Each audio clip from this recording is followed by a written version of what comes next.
The high-level negotiation process on Ukraine began on February 12, after a series of hints and leaks in the American press about the contacts between the leaders of Russia and the United States. It was officially announced for the first time. Donald Trump and Vladimir Putin held hour-and-a-half talks. On the part of the White House, Trump himself said this, on the Truth Social network, and on the part of the Kremlin, Presidential Press Secretary Dmitry Peskov.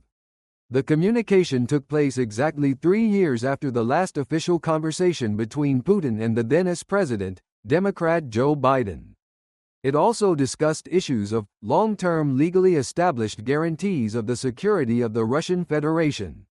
But Moscow did not receive the answers it was interested in at that time, neither on the non-expansion of NATO, nor on the non-deployment of strike forces in Ukraine, nor on the return of the configuration of NATO forces to the state of 1997. The White House noted at the time that the talks concerned the escalation of military tensions on the borders of Ukraine. The start of the current dialogue may be a step in the opposite direction, although many experts urge not to take it too optimistically.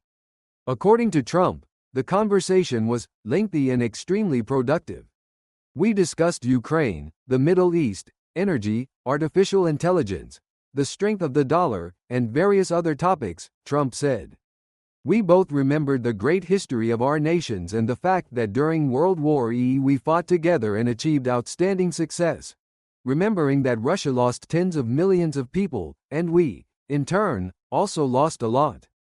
This year marks the 80th anniversary of victory in the Great Patriotic War and the Second World War.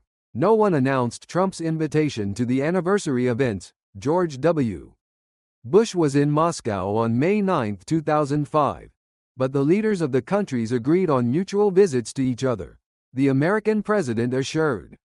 Peskov spoke about Trump's invitation to Moscow and the Russian president's willingness to receive American officials in areas of mutual interest, including, of course, the topic of the Ukrainian settlement.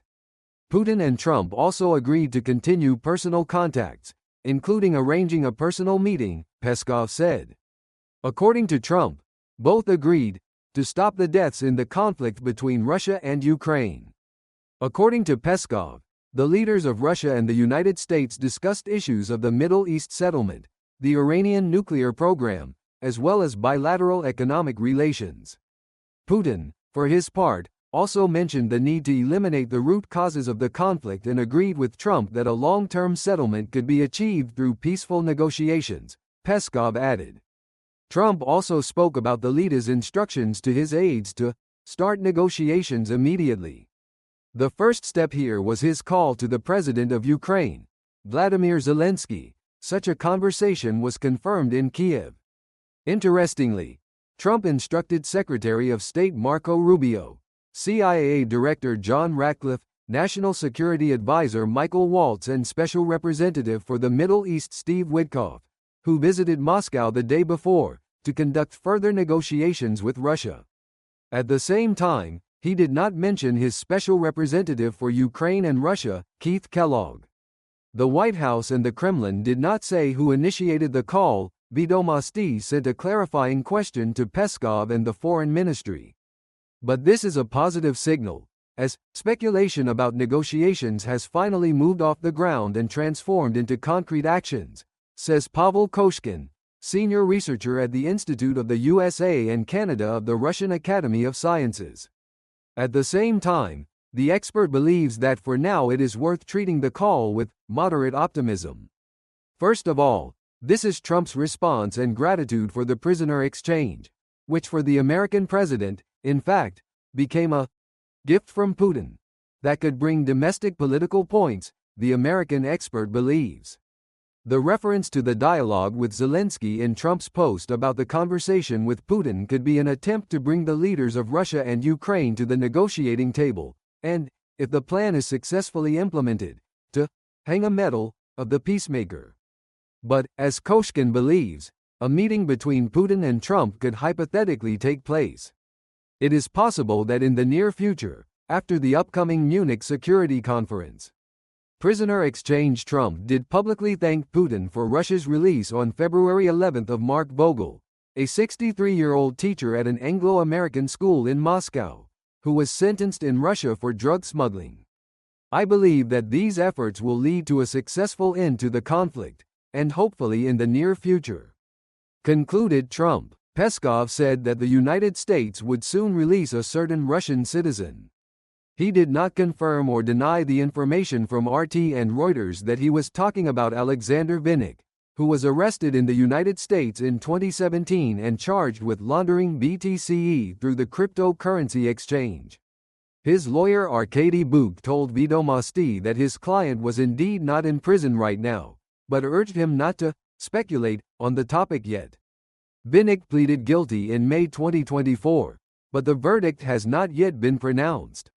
Rubio said before the conversation between the leaders of the two countries that Vogel's return from Moscow was not related to possible negotiations on Ukraine, but was a good sign that Moscow and Washington were ready to engage in dialogue.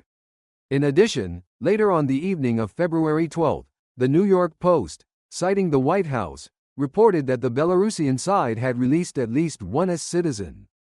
The last large-scale prisoner exchange took place in August 2024 between Russia, the USA, Germany and Belarus.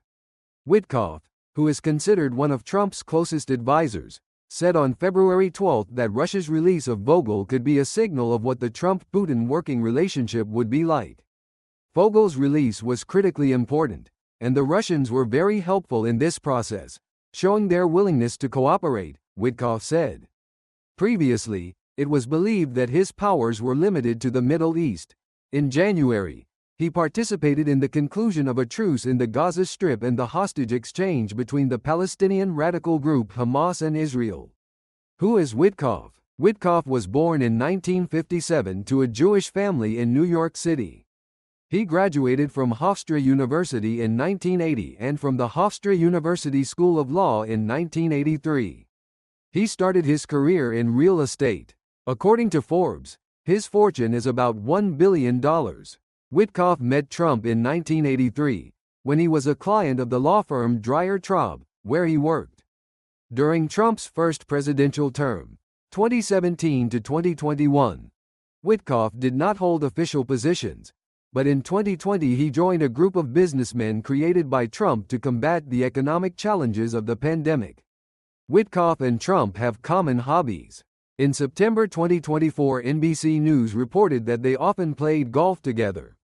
During the second assassination attempt on Trump's campaign, the future president played golf with Witkoff.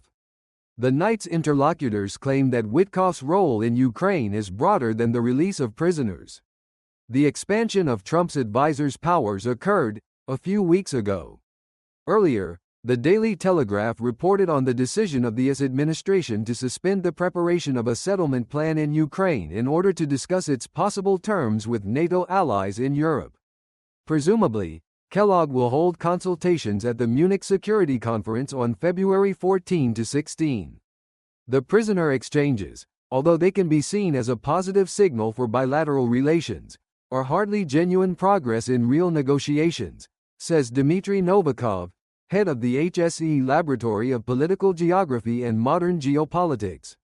According to the expert, the development of a formula for a possible settlement of the conflict in Ukraine is still difficult, and both supporters and opponents of Trump in Washington are beginning to feel some loss of momentum.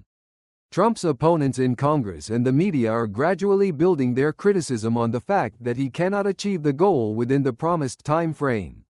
Therefore, for Trump and his team, the current exchange and its information support make great domestic political sense, Novikov believes. Kellogg and Witkoff, in principle, have different activity profiles, says American political scientist Malek Dudikov. According to him, Kellogg is the media face of a possible negotiation process that broadcasts Trump's position to the general public, while Witkoff is a less public person who the president needs to conduct difficult negotiations. What exactly Witkoff's mandate currently covers is not very clear, as is the relationship between his and Kellogg's powers, says Maxim Suchkov, director of the MGIMO Institute for International Studies. But in the Trump administration, it is the personalities and their access to Trump that are important, not the formal positions, the expert adds.